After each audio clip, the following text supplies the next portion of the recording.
Come on. Well, I'm excited to bring our fourth week message of overcoming anxiety, fear, and worry.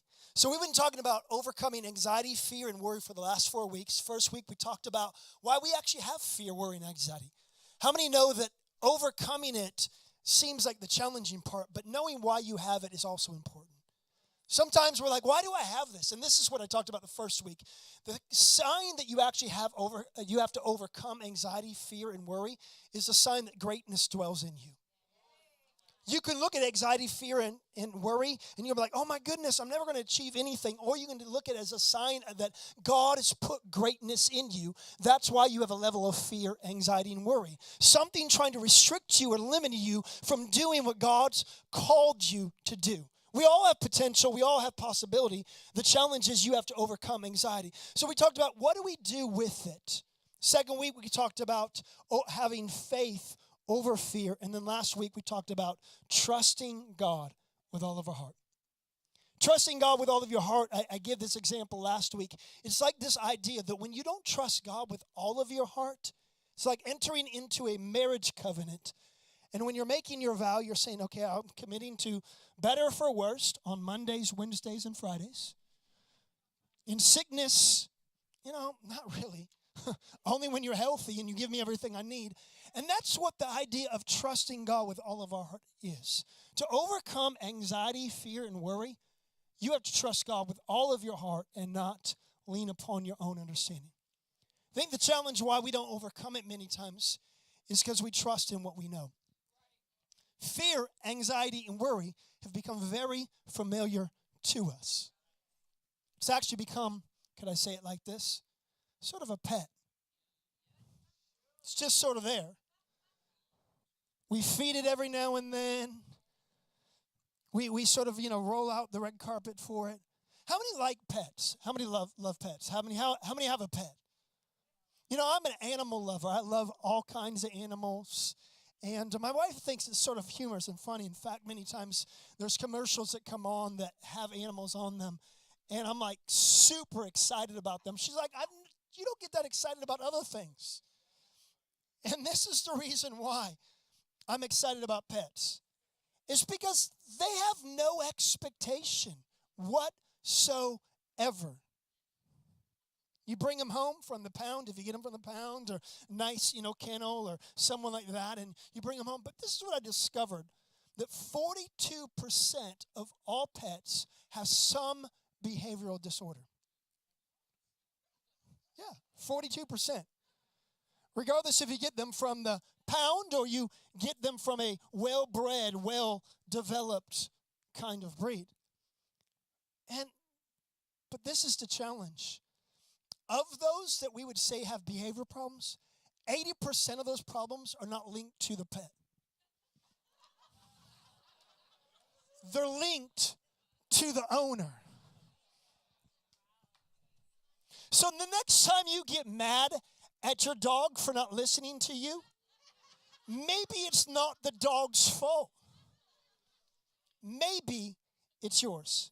Now, let me give you an example of how I know this to be not only true statistically, but it's true because I've seen it firsthand. I have someone that I know well. They had a dog, trained this dog very well. It would sit when you told it to sit. It would come when you told it to come. It had a certain designated time that would be fed. All of these things, well-behaved dog. Then this dog was placed with another owner. Same dog, different owner. And commands were given, sit, come. All of a sudden, the dog no longer heard these. I don't know, maybe the dog went deaf for a moment or something, had selective hearing. But the reality is this, is the owner did not treat the pet the same way the previous owner did. I think this is true with anxiety, fear, and worry. Every one of us in this room struggle or wrestle with some form of anxiety.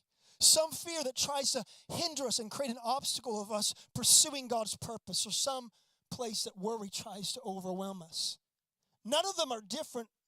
The question is this: have you become the owner of it, or has it become the master to you? Fear, anxiety, and worry have to be mastered. It can't be something that we just sort of tolerate, we sort of see as a distraction, but it has to be something that begins to listen to our commands. Jesus, he was on the boat, and the boat was going. He was sleeping this time, and his disciples begin to wake him up because there's a huge storm that come, and they're afraid, they're terrified, and they're overwhelmed. They're like, Jesus, don't you care about us? This wave and the winds, all these things coming, we're going to die. This is what it feels like sometimes when you have anxiety, fear, or worry in your life, that you feel like you're going to die. Now, I know it seems like an exaggeration because we use exaggerations in our communication today. Everything's extreme. Everything's overwhelming. And so what we do is we begin to say things like that. Oh my goodness, I feel overwhelmed. And what we're doing is we're feeding that pet.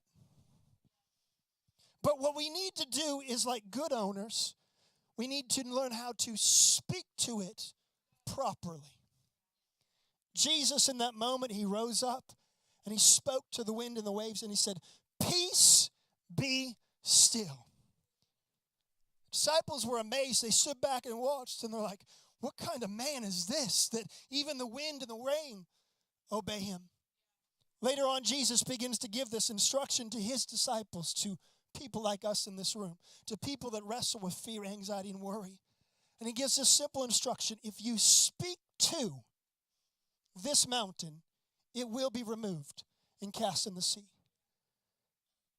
We can know that God has given us greatness. We can know that we need to choose faith over fear. We can know that we need to trust God with all of our heart.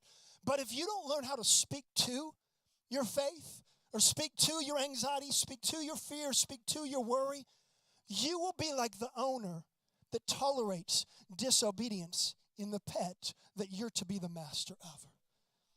Question I want to ask today: have you made a decision to master your fear? Have you made a decision to master your worry? Have you made a decision to be the master over anxiety and once and for all no longer tolerate it? It's time for us to get a no and a go in our mouth.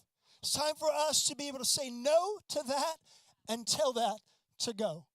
Same way that I can say to a pet that I've trained, no, and it immediately obeys. Same way I can say to a pet, go into another room. It's the same way that we need to begin to learn how to take that authority and speak to anxiety, fear, and worry, and say, no, you have no authority in me, and you must go from my life. When you begin to do that, you will overcome and you will conquer every form of anxiety, every form of fear, and every worry, no matter how big they may seem. Amen.